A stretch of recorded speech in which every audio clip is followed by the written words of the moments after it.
Hello everyone, how are you doing? This is MD Tech here with another quick tutorial. In today's tutorial, I'm going to show you guys how to resolve if the WhatsApp desktop application is not launching properly on your Windows 10 computer.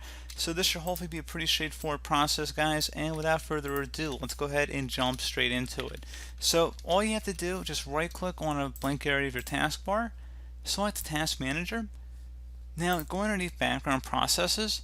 If you see anything with the name WhatsApp, you want to right click on it and end task, or select the end task button down here. So again, you want to end all WhatsApp processes.